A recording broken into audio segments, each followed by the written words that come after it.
तर नमस्कार मंडळी, आज बाप्पाचा तिसरा दिवस. रोजच्या सारखं बाप्पाच्या पाया पडान प्रसाद घेतले. बाहेर येते तवसर समोरच्याकडे पाहुणे येऊन बसलेले, मात्र त्यांना डिस्टर्ब नको. तसंच कामावर निघाले. कामावर येईल ते मी आणि ऋतिक ओरोस मधले आमच्याच भाऊकीतले वेदांत वालवकर यांचा बाप्पा भाऊ गेलो. सुंदर अशी सजावट केलेली होती. बाप्पा सुद्धा देखणं होतो. सध्या करंजी म्हणजे चतुर्थीतला सोना असा मंडळी टाकून कसा चलात. संध्याकाळ झाली त्याची आरती एकत्र जमान बाहेर पडलो. पिंटूकडे पण लाइटिंग आणि बाप्पाजवळ सुंदर सजावट होती. मंडळी प्रसादात सफरचंद आणि पेरू होतो.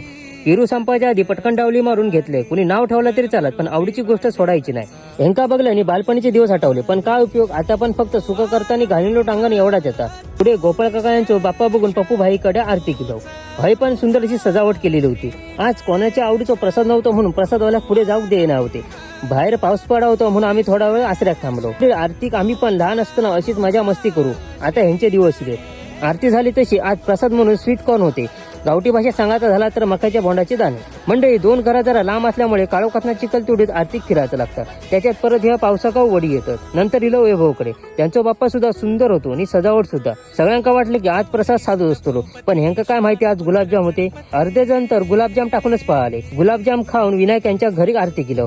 मंडळी ही सजावट आपण बघतो ती बाप्पाच्या आदल्या दिवशी पुरी रात्र जागरण कोण केल्याने, म्हणून आज आपण ही सजावट बघतो. 17 ते 18 घराची रोज आरती करून दमाग जातो. अच्छा पुरता एवढाच. भेटाया पुढच्या व्हिडिओ तुमका आवडलं तर युट्यूब चॅनलला सबस्क्राईब करून इंस्टा पेजला फॉलो करा. धन्यवाद.